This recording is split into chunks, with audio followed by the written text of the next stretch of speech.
pregunta con la que me gustaría empezar esta mañana, ¿vale? Una pregunta que no hace falta que respondas en alto, sino una pregunta que es para ti, una pregunta que vas a tener que meditar, y lo que sí que quiero es que pienses en ella, ¿vale? En esa pregunta que te voy a hacer. Y si Dios te dijera ahora mismo, hoy voy a quitar una sola cosa de tu vida, piénsalo. Hoy voy a quitar, si Dios te dijera ahora mismo, hoy voy a quitar una sola cosa de tu vida, ¿qué le pedirías que quitara? Piénsalo para ti mismo. No te adelantes, piénsalo para ti mismo. Solo una, ¿vale? Te doy tiempo para que lo pienses. ¿Qué le pedirías a Dios que quitara? Si tuvieras que decírselo ahora mismo, piénsalo. Te voy a dar unos segundos nada más, ¿vale? Bueno, quizás ya has pensado, y es probable que a lo mejor hayas pensado en una enfermedad, quizás has pensado en una preocupación que te quita el sueño, quizás no te deja dormir, a lo mejor estás pensando en un conflicto familiar, quizás alguien ha pensado en la ansiedad, en la soledad, en una situación económica específicamente, o en una persona también específica, o simplemente en ese problema que llevas tanto tiempo acompañándote que casi forma ya parte de tu vida, ¿no? Quizás también podrías haber pensado en eso. Y lo que está claro es que todos tenemos una respuesta, seguro, todos tenemos una respuesta que dar al Señor, porque todos antes o después pues hemos hecho una oración que empezaba igual, empezaba de esta manera: Señor, quítame esto, Señor, quítame esto que ya no aguanto más. Y quiero que hagamos algo muy fácil, ¿no? Vamos a repartir un papelito y un boli, me van a ayudar los que aquí Ian y... No te asustes, solamente repartir un papel y un boli. Venga. Venga, Ian, tú repartas. Toma, tú repartes los papeles y tú los bolis. Venga.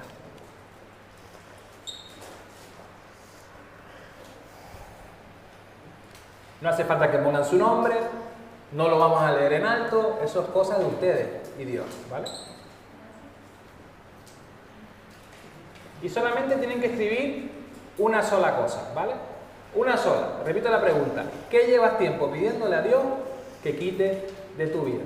Puedes ponerla ahí, puede ser una frase, una palabra, no hace falta escribir una historia ni un libro, sino simplemente una palabra o algo que tú sepas lo que es directamente. Como si pones una X y ya tú sabes lo que es, ¿vale? No hace falta tampoco que lo escribas, porque ese papel lo vas a guardar hasta el final. No lo vamos a recoger ni vamos a hacer nada. Simplemente eso es para ti. ¿Lo tenemos? Sencillo, ¿no? Una frase, una palabrita, muy sencillo. Bueno, pues vamos a guardarlo para después. Lo guardas ahí en tu Biblia, en la manita, en el bolsillo, lo doblas y es algo que es para ti. Creo que una de las cosas más humanas que existen es pedirle a Dios que quite de nuestra vida aquello pues, que nos hace daño. Yo creo que es lo más humano del mundo. Y quiero dejar algo muy claro antes de seguir, desde el principio. No hay nada malo en hacer esa oración. No hay nada malo en que tú le pidas a Dios que quite eso de nuestra vida. Nosotros creemos en un Dios que sana, creemos en un Dios que libera, creemos en un Dios que abre puertas, que hace milagros. Y si estás orando para que Dios quite algo de tu vida, no queremos que dejes de hacerlo. Sigue orando, sigue insistiendo al Señor, sigue creyendo, sigue esperando, porque Dios sigue actuando. Eso lo tenemos clarísimo. Pero al mismo tiempo, todos sabemos que hay otra cara de la moneda. Hay también otra realidad. Hay oraciones que Dios responde de una manera inmediata y hay otras que parecen quedarse en silencio, ¿no? Y ahí cuando empieza el tiempo de espera, el silencio, empiezan y comienzan las preguntas en nosotros. Dios, ¿por qué no lo quitas? Dios, ¿por qué sigo igual? ¿Por qué llevo tanto tiempo orando por esto? Y parece que no pasa absolutamente nada. Y con sinceridad, creo que ahí es donde muchos hemos tenido nuestras mayores batallas con Dios, nuestras mayores luchas con Dios. Cuando seguimos orando y eso sigue estando ahí. Y creo que muchas veces el problema no es que Dios no nos responda. El problema está en que nosotros esperamos que Dios siempre nos responda de una determinada manera. Como una vez que oré y Dios me respondió así, pues ahora yo estoy esperando que me responda exactamente igual. O como a fulanito que pasó por una situación parecida a la que yo estoy pasando, Dios le respondió tal cosa, pues yo también estoy esperando que haga exactamente lo mismo conmigo. Esperamos que Dios siempre actúe cambiando las circunstancias, ¿verdad? Que elimine el problema ese que tenemos, que cierre la herida, que termine el proceso, que desaparezca por fin aquello que nos está haciendo sufrir. Y eso a veces ocurre, ¿verdad? A veces sí, pero otras no pasa.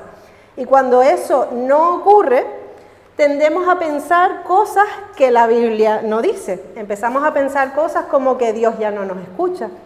Empezamos a pensar que quizás Dios nos está castigando, quizás nos falta fe, quizás hay algo que está mal dentro de mí, o quizás simplemente Dios se ha olvidado de lo que yo le he estado pidiendo. Sin embargo, cuanto más leemos la Biblia, más nos vamos a dar cuenta de que hay muchas veces que vivimos esperando cosas que Dios nunca nos prometió. Muchas veces. Y cuando esperamos algo que Dios no nos prometió, entonces ahí es muy fácil terminar frustrados, terminar confundidos o incluso acabar dudando de Él, ¿verdad? Así que vamos a leer ahora en nuestra Biblia, vamos a abrirlas en Romanos 8, del 18 al 23. Romanos 8, del 18 al 23. Va a estar proyectado y también si estás con tu Biblia en papel, en el móvil, pues puedes también seguir la lectura. Vamos a estar leyendo la traducción viviente, ¿vale? Versículo 18 dice: sin embargo, lo que ahora sufrimos no es nada comparado con la gloria que Él nos revelará más adelante. Pues toda la creación espera con anhelo el día futuro en que Dios revelará quiénes son verdaderamente sus hijos. Contra su propia voluntad, toda la creación quedó sujeta a la maldición de Dios. Sin embargo, con gran esperanza, la creación espera el día en que será liberada de la muerte y la descomposición, y se unirá a la gloria de los hijos de Dios. Pues sabemos que hasta el día de hoy, toda la creación gime de angustia como si tuviera dolores de parto. Y los creyentes también gemimos, aunque tenemos al Espíritu Santo en nosotros, como una muestra anticipada de la gloria futura, porque anhelamos que nuestro cuerpo sea liberado del pecado y el sufrimiento. Nosotros también deseamos con una esperanza ferviente que llegue el día en que Dios nos dé todos nuestros derechos como sus hijos adoptivos, incluido el nuevo cuerpo que nos prometió. Antes de seguir adelante, quiero que pensemos en algo. Muchas veces hablamos de las cosas que Dios hace, ¿verdad? Muchas veces compartiendo, mira lo que Dios ha hecho en nuestra vida, mira lo que Dios ha hecho con aquella persona, con aquella.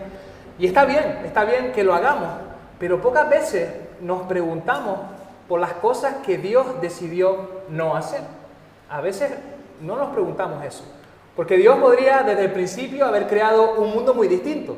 Podía haber creado personas que fueran incapaces de desobedecer, incapaces de dudar, incapaces de rechazarle. Podría haber hecho que cada vez que fuéramos a tomar una mala decisión, simplemente pues perdiéramos la capacidad de hacerlo, ¿no? Que hubiese un freno, una barrera que nos impidiera tomar esas malas decisiones. Quizás de fábrica haber sido programados de alguna manera con un parche, ¿no? Para que nos impidiera avanzar. Podría habernos programado para obedecerle siempre. Sin embargo, vemos que no lo hizo. ¿Y por qué Dios no lo hizo así? Porque Dios no quería máquinas, Dios no quería robots, Dios quería hijos. Y hay una diferencia enorme entre una cosa y la otra. Una, porque un robot puede obedecer perfectamente, ¿verdad? Un robot puede obedecer, pero nunca va a poder amar. Nunca va a poder amar, porque el amor, para que realmente sea amor, necesita libertad. Y es precisamente esa libertad la que hace posible pues algo que es fundamental, que una persona pueda tener la capacidad de elegir.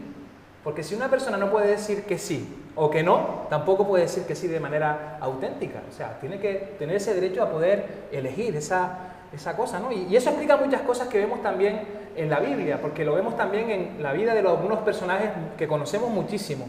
Por ejemplo, Jonás. El ejemplo de Jonás. Cuando Jonás huyó de Dios, Dios envió una tormenta, Dios luego envió un gran pez, más adelante envió la calabacera, una planta, luego llegó el gusano. Dios hizo muchísimas cosas para confrontar a Jonás, pero nunca tomó el control de su voluntad. Nunca. Jonás siguió siendo Jonás, siendo él como era Jonás, ¿verdad? Amamos a Jonás por cómo era, porque se parece un montón también a nosotros, ¿no? Podía obedecer o podía seguir resistiéndose a obedecer. Miramos también el ejemplo de Saulo. Saulo de Tarso, cuando Saulo iba camino de Damasco, Jesús se le aparece de una forma espectacular, lo deja ciego, cambió el rumbo de su vida, pero no anuló su capacidad de responder. Saulo tuvo que levantarse, tuvo que obedecer, tuvo también que rendirse. Y eso ocurre una y otra vez en la Escritura. Dios convence, Dios llama, corrige, Dios disciplina, Dios abre puertas, Dios también las cierra, pero nunca deja de tratar al ser humano, a ti y a mí, como personas, como humanas que somos. Y creo que eso tiene una aplicación también muy importante para entender en el mundo en el que vivimos. Porque muchas veces nos nace una pregunta que realmente ya hace poco también volví otra vez a hacérmela, ¿no? Si Dios es bueno, ¿por qué existen las guerras? Si Dios es bueno, ¿por qué existen los abusos? ¿Por qué permite el sufrimiento? ¿Por qué existe tanta y tanta injusticia? ¿Por qué existe tanta corrupción? ¿Por qué existe tantas cosas? Y estas preguntas, mira, no se pueden responder con una frase rápida. No hay una frase rápida que tenga una respuesta muy tal. El sufrimiento humano es demasiado profundo como para encerrarlo en una explicación simple. No se puede. Pero sí hay una parte de la respuesta que la Biblia deja muy clara. Gran parte del sufrimiento que vemos en este mundo no viene porque Dios lo quiera. Dios no quiere el mal. Aparece porque Dios decidió crear un mundo donde el amor y la libertad fueran de verdad. ¿Ustedes se imaginan un mundo donde ya nosotros teníamos que hacer las cosas porque sí? O sea, nos ponemos rebeldes hoy día cuando nos obligan a pasar por el aro muchas veces en cosas que no estamos de acuerdo. Ustedes imagínense si no tuviésemos ese amor y esa libertad para poder elegir. Y eso significa que las decisiones que tomamos nosotros como seres humanos tienen consecuencias. Tienen consecuencias y eso explica también muchas cosas que nos ocurren hoy día. No todas, pero sí que ayudan a entender muchas cosas. Y aquí creo que tenemos que tener mucho cuidado, porque a veces para intentar darle sentido al dolor, terminamos atribuyéndole a Dios palabras o intenciones que la Biblia nunca le atribuye. Por ejemplo, cuando ocurre una tragedia, enseguida aparecen las típicas frases que soltamos a la ligera, ¿verdad? Como por ejemplo, bueno, si pasó eso, por algo será. Seguro que Dios quería enseñarle algo que no quiso aprender por las buenas. A lo mejor es un castigo de Dios. Pero Jesús nunca habló así. Y hay un momento en Lucas 13 en el que unas personas se acercan a donde estaba Jesús para contarle una tragedia que había sucedido. Y es que Pilato había mandado a matar a unos galileos mientras esos galileos estaban en el templo ofreciendo sacrificios a Dios. Imagínate el impacto de aquella noticia, porque no solo los mataron, sino que los mataron mientras estaban ofreciéndole sacrificios a Dios.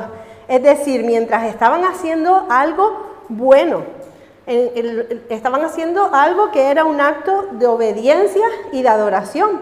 Y ellos, las personas que fueron a preguntarle a Jesús, quizás se estaban preguntando cómo puede Dios permitir que algo así pase precisamente en el templo mientras ellos estaban haciendo algo tan bueno.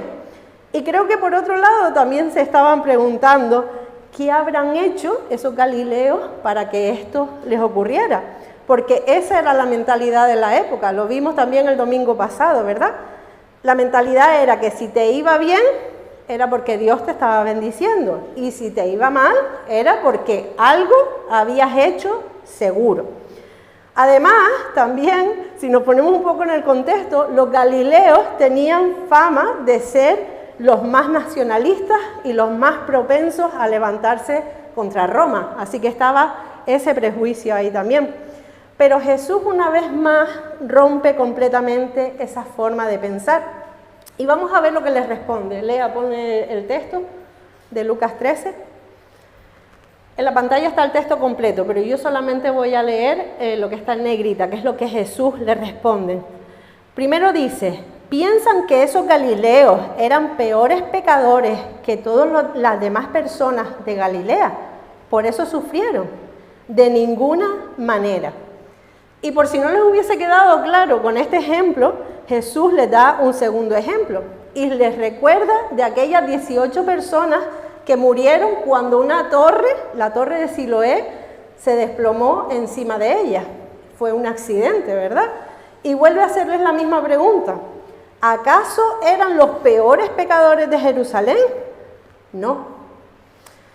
Jesús tenía aquí la oportunidad perfecta para explicar por qué ocurrieron aquellas tragedias, ¿verdad? Pero vemos que no lo hace, se va por otro lado. No satisface la curiosidad de aquellas personas. No responde a la pregunta final que todos ellos tenían en sus cabezas. ¿Por qué pasan estas cosas? ¿Por qué Dios permite que pasen estas cosas? Y Jesús no respondió no porque no supiera la respuesta. Aquellas personas buscaban una explicación para la tragedia, pero Jesús les ofreció algo más importante, que es una mejor manera, una manera correcta de mirar la tragedia. Y si nos fijamos, los dos casos de los que habla Jesús mencionan dolores o sufrimientos distintos, ¿verdad? El primero fue una consecuencia de una decisión injusta y violenta que tomó Pilato. Decidió cargárselos y ya está. Pero la segunda fue un accidente. Una torre se cayó y mató a las personas que estaban debajo. Es decir, Jesús pone delante de ellos dos tipos de sufrimiento. Uno provocado por la maldad humana y otro por una desgracia que era totalmente inesperada. Pero en ninguno de los dos casos Jesús les anima a especular sobre quién tuvo la culpa o sobre quién había pecado o sobre el por qué, en investigar la raíz. Jesús les anima a quedarse con otras cosas, ¿verdad? Pero no a estar especulando. Y hay preguntas para las que Dios no nos ha dado una respuesta concreta y quizás nunca nos la va a dar, aunque sigamos insistiendo en la misma pregunta. Y si Él no nos la ha dado, nosotros tampoco deberíamos estar inventándola. Por eso cuando estalla una guerra, cuando ocurre un terremoto, cuando alguien atraviesa una enfermedad o cuando una familia es golpeada por una tragedia, nuestra primera respuesta no debería ser intentar explicar rápidamente, hacer un diagnóstico rápido de lo que Dios está haciendo o por qué Dios lo ha permitido, sino que nuestra primera respuesta debería ser acercarnos, llorar con los que lloran, orar por los que sufren y sostener a los que están cansados.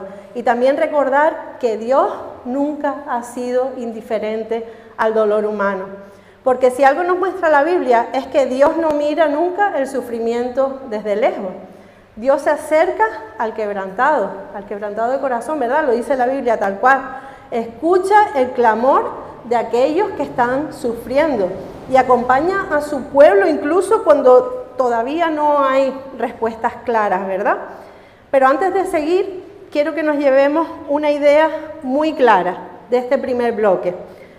Dios no busca de nosotros obediencia automática, sino que busca de nosotros una respuesta libre que tiene que nacer del amor. La primera cosa que Dios nunca prometió que nos iba a quitar es nuestra humanidad, porque Dios no quiere autómatas, ¿verdad? Dios no quiere simplemente humanos que cumplen y obedecen y ya está, sino que quiere hijos. Quiere seres humanos que deciden voluntariamente obedecerle y que lo hacen desde lo más profundo y no porque no tengan otra opción, sino porque lo hacen porque lo aman. Y precisamente porque Dios nos trata como personas, espera también una respuesta por nuestra parte. Y eso es algo que vemos desde el principio también hasta el final de la Biblia. Hay una parte de nuestra vida que solo Dios puede hacer.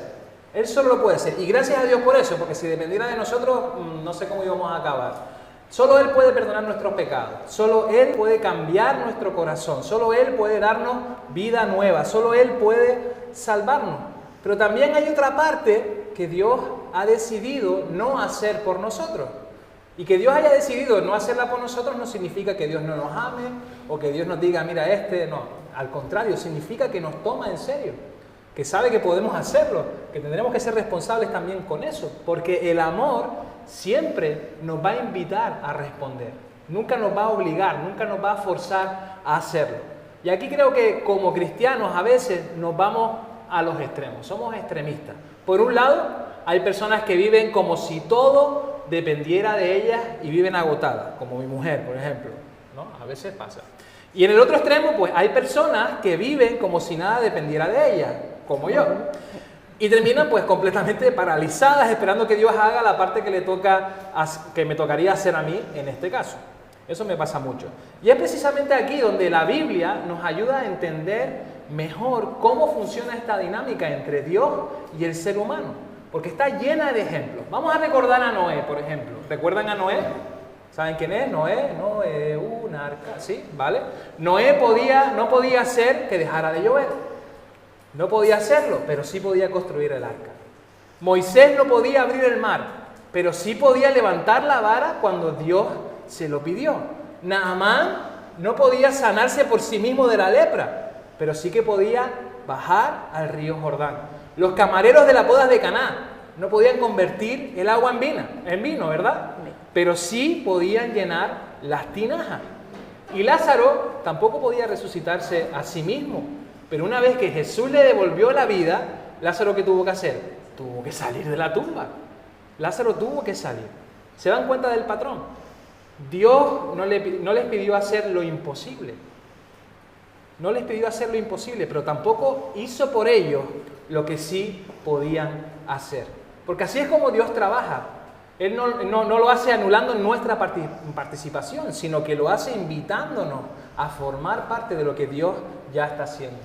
Y creo que esto tiene mucho que ver con una idea que, aunque suena muy espiritual, en realidad puede hacernos mucho daño, porque a veces confundimos la fe con pasividad, ¿verdad? Pensamos que tener fe consiste simplemente en esperar, en echarnos ahí y ya está, esperar. Y sí hay momentos en los que nos toca esperar y ya está, ¿verdad? Porque hemos agotado todas las vías y ya está, nos toca esperar.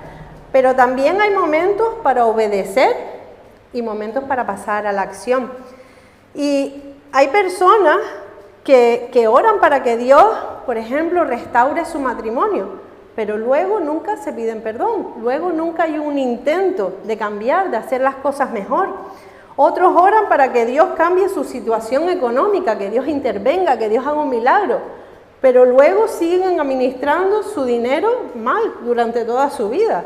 Otros le piden a Dios que les dé paz, que los llene de esa paz que no tiene comparación, ¿verdad? Pero mientras siguen alimentando a aquello que les está robando la paz. Y no estoy diciendo que todo esto sea tan simple y tan sencillo. Sé que la vida es mucho más compleja, ¿verdad? Porque yo también paso por esas cosas. Lo que estoy tratando de explicar es que la fe nunca sustituye a la obediencia. Y la obediencia y que la fe también nos mueve a obedecer. Y escucha esto, porque es súper obvio, pero cuando a veces las cosas son tan súper obvias, las pasamos por alto, ¿verdad? Pasamos por alto que hay una verdad que es profunda ahí. Dios jamás te va a pedir que hagas lo que solo Él puede hacer. Él se va a encargar de lo que ni tú ni yo podemos hacer, pero no va a hacer por ninguno de nosotros lo que nosotros sí que podemos hacer. Porque Dios no quiere espectadores. Dios no quiere que estemos desde la comodidad de una silla esperando que todas las cosas se hagan solas. Si creías que seguir a Jesús se trataba solamente de orar y de pedir por esa boquita, estás equivocado. Y podemos pedir, ¿verdad? Porque es nuestro Padre, ¿a quién se lo vamos a pedir? Podemos pedir, pero Dios también quiere hijos que caminen con Él, que caminen en obediencia, hijos que aprendan, hijos que se equivoquen, porque a veces nos vamos a equivocar, hijos que se caigan, pero que vuelvan a levantarse, que descubran también cómo es vivir confiando en Él cada día. Así que la segunda cosa que Dios nunca prometió quitarnos es quitarnos nuestra responsabilidad. Porque hay cosas que solamente Dios puede hacer, pero también hay cosas que Él decidió confiarnos a cada uno de nosotros. Y después de escuchar todo esto, alguno podría pensar, entonces todo depende de mí, de lo que yo haga. Y la respuesta es un no rotundo, ¿verdad? Porque Dios nunca nos llamó a vivir la vida cristiana solos, a hacerlo todo solos. Y eso es precisamente lo que vamos a ver ahora. Vamos a leer Juan 15, del 1 al 5, el Evangelio de Juan.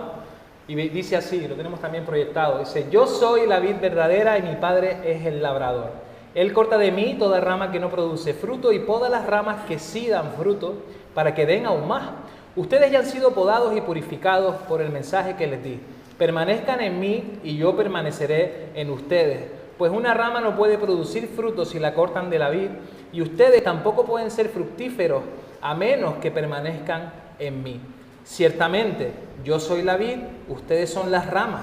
Los que permanecen en mí y yo en ellos producirán mucho fruto, porque separados de mí no pueden hacer nada.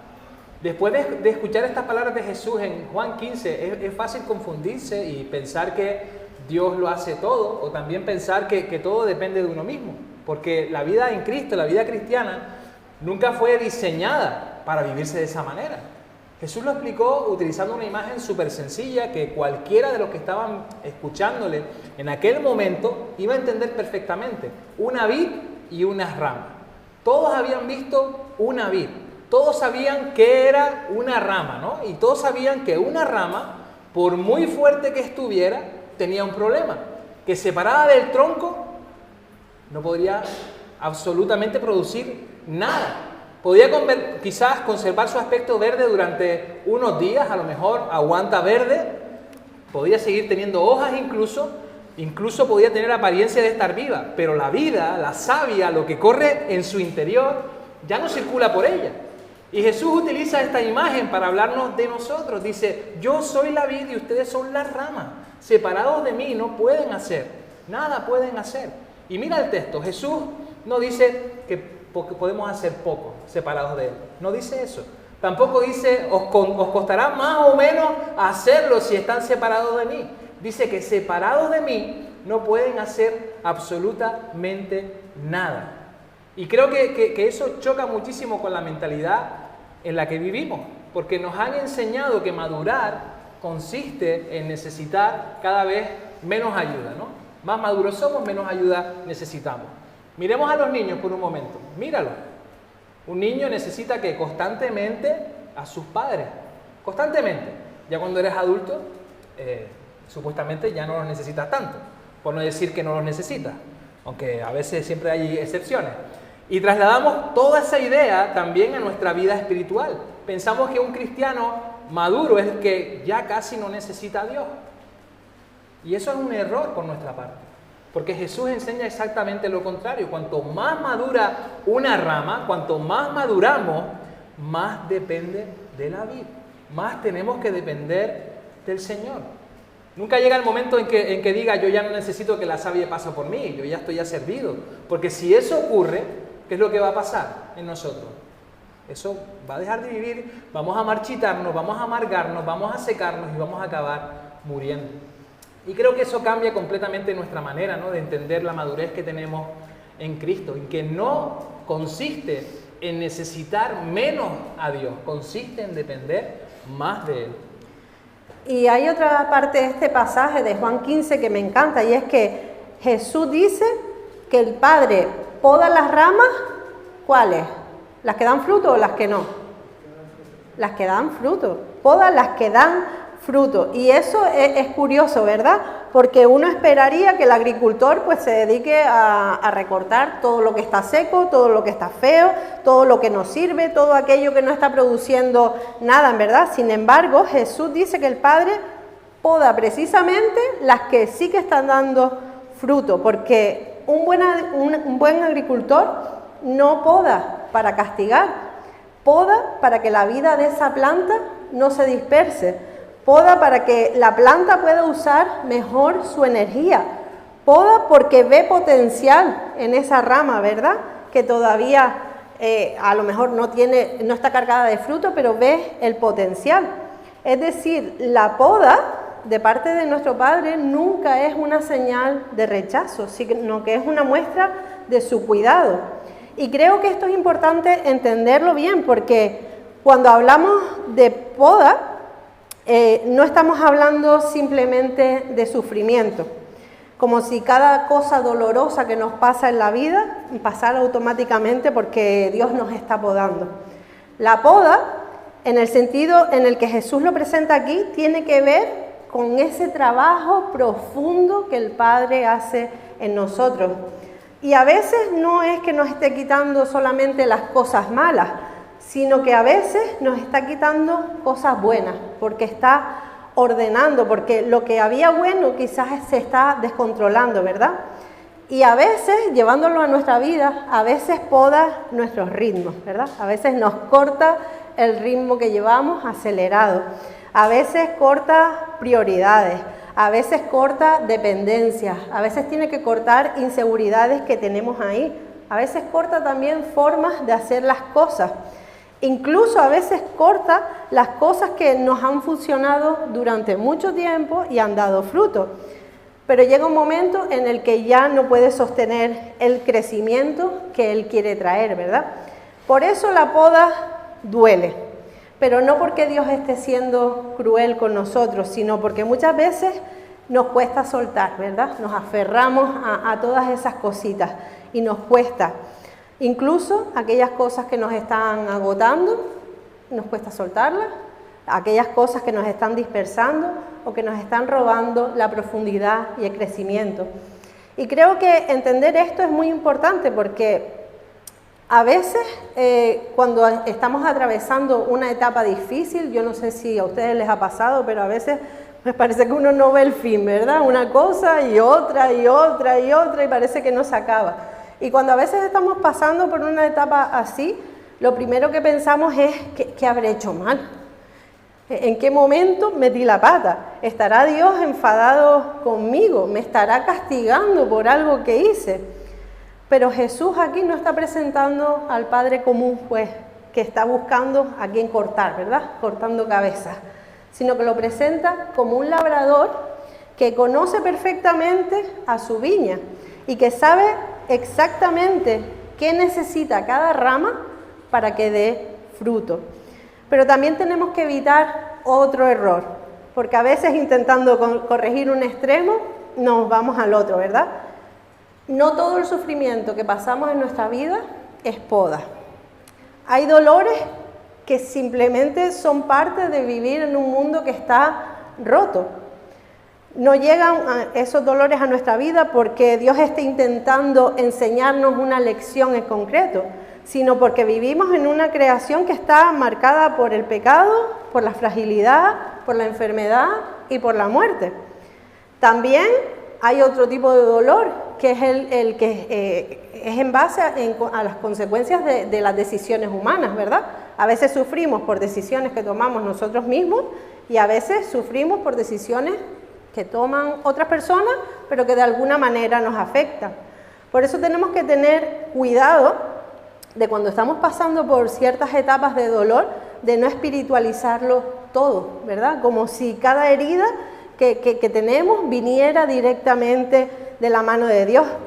Y por supuesto, también hay procesos que Dios permite para formar nuestro carácter, que esto es la poda, para corregirnos, para hacernos madurar y para enseñarnos a depender más de Él. Pero la Biblia nunca mete todos estos tipos de dolores en un mismo saco, ¿verdad? Y nosotros tampoco deberíamos hacerlo.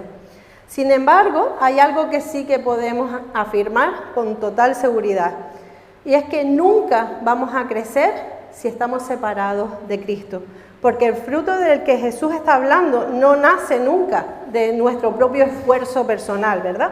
Sino que nace de permanecer conectados a la vid. Así que, resumiendo, la tercera cosa que Dios nunca prometió quitarnos es la necesidad de depender de Él, porque la madurez en Cristo no consiste en necesitarlo cada vez menos, ¿verdad? Y andar solo, sino que la madurez en Cristo consiste en permanecer cada vez más, estar profundamente unidos a Él. Y eso nos lleva al último bloque, porque permanecer en Cristo no nos va a eliminar el proceso, ¿verdad? Y es precisamente ese lugar donde empieza la transformación. Y creo que ahora ya estamos preparados para entender lo que leíamos al principio de Romanos 8, porque todo lo que hemos visto nos lleva directamente, exactamente aquí. Pablo está escribiendo en Romanos 8 estas palabras a una iglesia que estaba sufriendo, Una iglesia que estaba sufriendo, está escribiendo a creyentes que vivían en el corazón del Imperio Romano, en una iglesia diversa, formada por judíos, por gentiles, marcada por tensiones que habían internas y también por la presión de una sociedad que no estaba entendiendo su fe. Muchos de ellos conocían el rechazo, conocían la marginación social y también la incertidumbre de seguir a Cristo en un entorno donde hablar de Jesús y confesarlo como Señor, pues podía tener consecuencias duras y consecuencias de verdad. Y sin embargo, Pablo comienza diciendo algo sorprendente en Romanos 8:18. Dice, pues considero que los sufrimientos de este tiempo presente no son comparables con la gloria que un día se manifestará en nosotros. Y quiero que te fijes en lo que Pablo no está diciendo, porque Pablo no hace pequeño el sufrimiento. Él no está diciendo eso, sino que lo pone en perspectiva. Está haciendo una perspectiva. Lo que dice es que comparado con lo que Dios ha preparado para nosotros, el sufrimiento no tiene la última palabra. Y continúa diciendo que toda la creación gime. No solo nosotros, la creación entera. Ponte a pensar, toda la creación. Y lo vemos hace unas semanas, como la creación estaba gimiendo con los terremotos. Es una imagen brutal. Pablo presenta un mundo que no está funcionando según el diseño original de Dios. Un mundo donde hay enfermedad, donde hay muerte, donde hay dolor, donde hay desastres naturales, donde hay injusticia, donde las cosas no siempre salen como deberían. Y dice que toda la creación está esperando. La creación está esperando, tiene fe, está esperando, está confiando en esa espera. Como una mujer que está dando a luz, ¿no? ¿Qué ocurre cuando una mujer da luz? Que hay dolor, mucho dolor, lo hay. Sí, lo sabemos, los maridos lo sabemos, cuando estamos al lado de ella, porque nos agarran fuerte y notamos cómo suben esos índices de dolor, ¿no? Pero hay dolor con esperanza. Es un dolor diferente, porque sabe que ese dolor no será el final de la historia. Porque sabe que al final de los dolores se abrirá paso la vida, una vida nueva. Y Pablo añade algo más también, dice que nosotros también gemimos, los creyentes también lloran. También se cansan, también tienen preguntas, también pasan noches sin entender lo que Dios está haciendo. La fe nunca nos convierte en personas insensibles al dolor, sino que nos convierte en personas que sufren, pero que lo hacen con esperanza. Cambia la perspectiva, ¿no? Y creo que esa diferencia es donde lo cambia todo. Y por eso me gusta tanto que Pablo no maquille el sufrimiento, ¿verdad? No lo maquilla, no lo minimiza, no intenta taparlo con algunas palabras bonitas, ni tampoco pretende explicarlo, ¿verdad? Como si el dolor se pueda explicar como si fuera algo fácil. Pablo lo que hace es mirar el sufrimiento de frente, pero deja claro que el sufrimiento no es nuestro destino final, no es el final de la historia. Y creo que eso es muy importante porque la Biblia no nos promete que vamos a vivir sin dolor, ¿verdad? Mientras estemos aquí, es lo que hay, está implícito, ¿verdad? Pero sí que nos promete que el dolor no va a tener la última palabra, ya sea físico, ya sea emocional, ya sea mental, espiritual, no tiene la última palabra. Y eso lo cambia todo, ¿verdad? Porque muchas veces nosotros queremos responder una pregunta que la Biblia no siempre responde de la manera que nos gustaría. Y preguntamos muchas veces a Dios, ¿por qué permitiste esto, verdad? Con cosas específicas, a lo mejor que nos van pasando o que vemos que le pasa a los demás. ¿Por qué permites esto? Y muchas veces no encontramos una explicación cerrada y detallada como nos gustaría, ¿verdad? De todo lo que está pasando. Pero Dios, más que una explicación, lo que hace es sostenernos, pero con esperanza. Y esa esperanza no consiste en pensar que mañana todo va a ir mejor, ¿verdad? Porque a veces llega mañana y no va mejor. A veces va un poco peor. Y el proceso continúa día tras día, un día tras otro, y la respuesta tarda más en llegar de lo que quizás a nosotros nos hubiese gustado. Pero la esperanza que Jesús ofrece es mucho más profunda que el optimismo de decir, todo va a estar bien, chiquillos, mañana todo va a ser mejor. No se trata de que digamos, no te preocupes, seguro que todo se va a arreglar enseguida, sino que nuestra esperanza se basa en que sabemos que un día Dios va a hacer todas las cosas nuevas, todas las cosas. Todo esto va a pasar y ya no habrá ni más muerte, ni más enfermedad, ni más lágrimas, ni más injusticia, ni más despedidas. Y esa es nuestra esperanza, ¿verdad? Que el dolor tiene fecha de caducidad, que el sufrimiento no va a ser eterno, que este mundo roto no siempre va a ser así, pero mientras tanto seguimos viviendo en una creación que gime, ¿verdad? Como dice Romanos 8. Y mientras tanto, nosotros también gemimos, porque creer en Dios, tener el Espíritu Santo con nosotros, no significa que lo que nos pasa deje de doler, ¿verdad? Y unos versículos más adelante que no hemos leído, dice que también algo impresionante, y es que el Espíritu Santo también gime, ¿verdad? Cuando intercede por nosotros. Y dice que gime con gemidos que no se pueden expresar con palabras.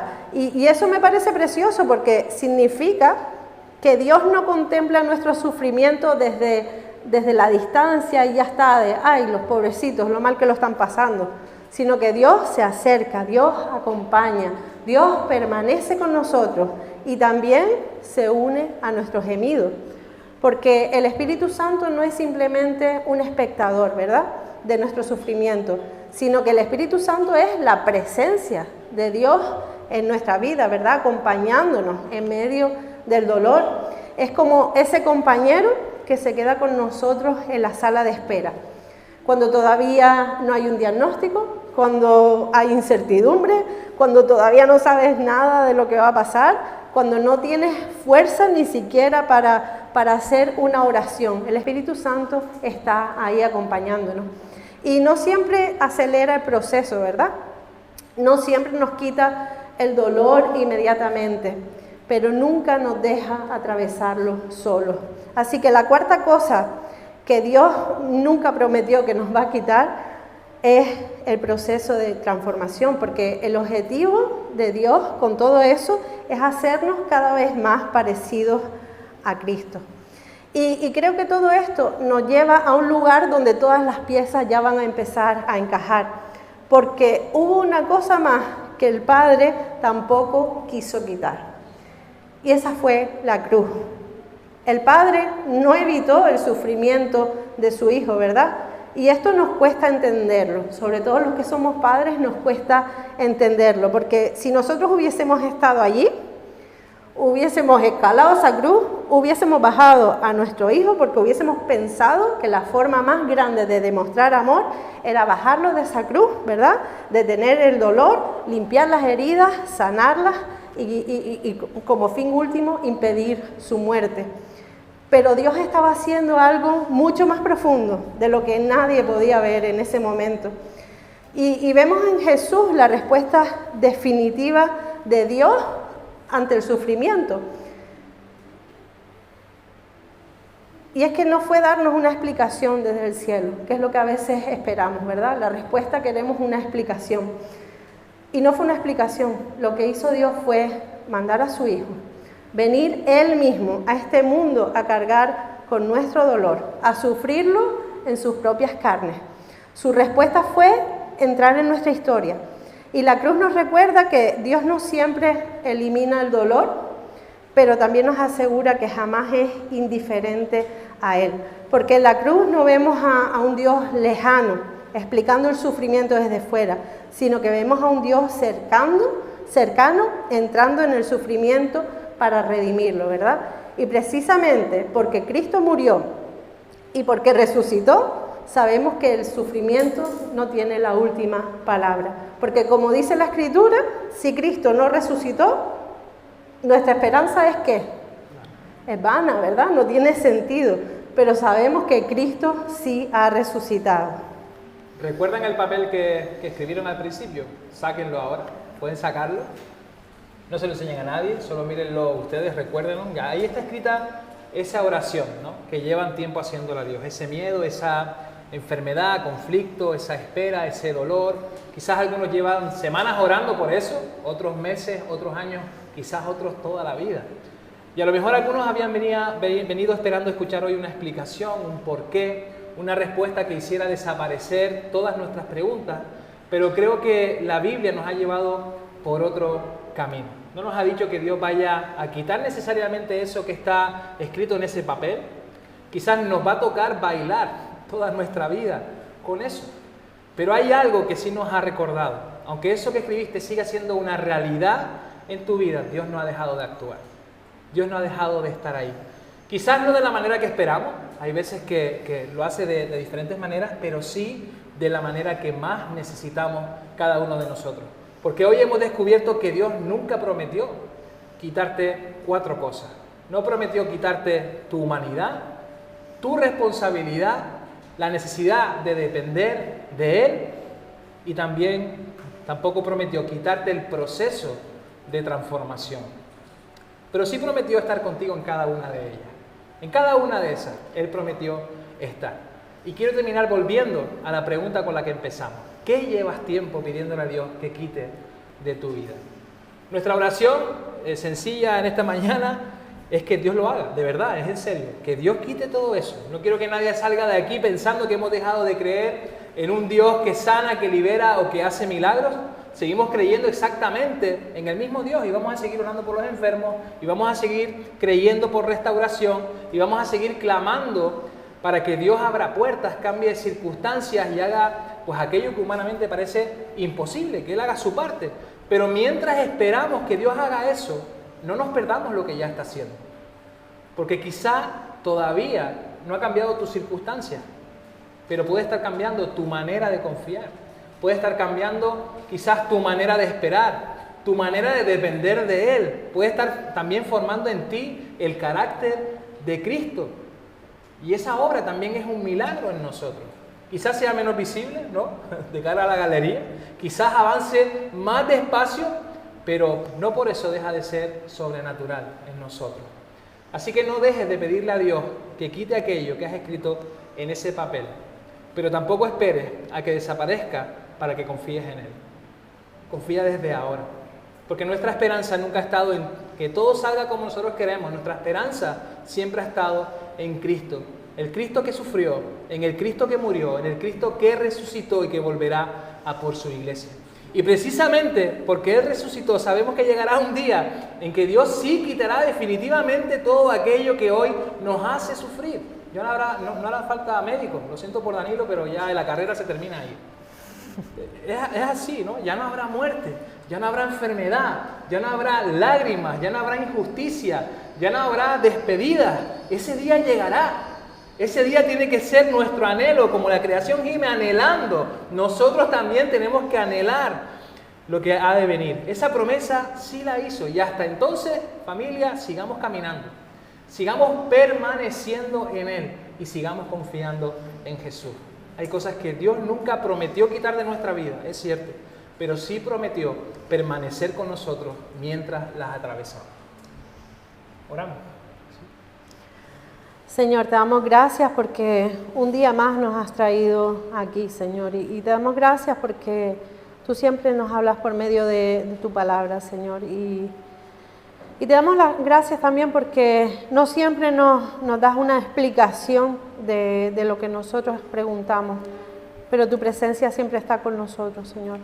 Te damos gracias también por la capacidad que nos has dado de elegir, por no tener que obedecer a la fuerza, sino que obedecer sea un acto de amor hacia ti.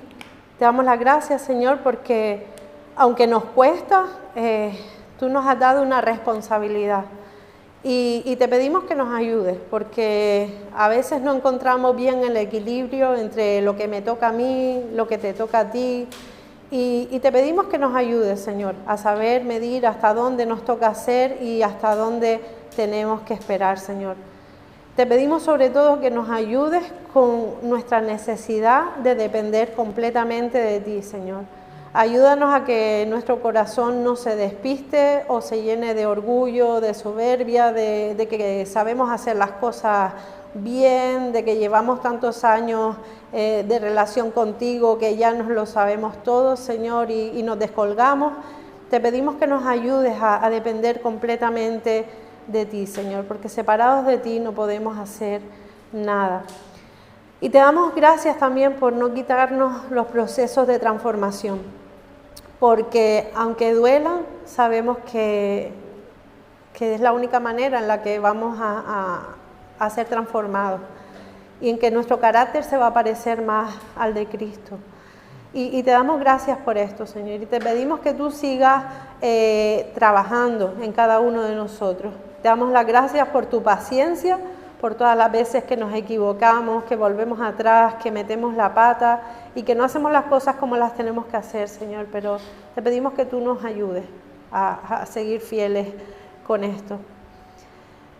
Gracias, Señor, porque en medio de todo el dolor que nos toca sufrir mientras estemos en este mundo, tú estás con nosotros y no lo haces desde una posición lejana, sino que estás cercano a cada uno de nosotros, Señor, y nos acompañas y tu presencia nos llena y nos guía y nos consuela, Señor.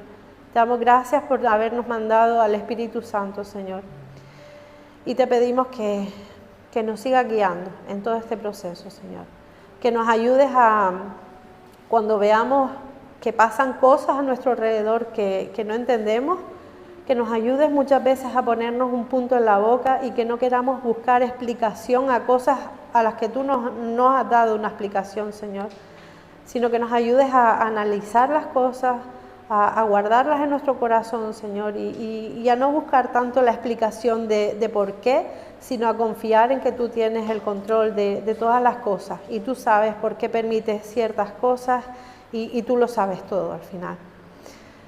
Ayúdanos, Señor. Te damos las gracias por habernos hablado. En el nombre de Jesús, amén.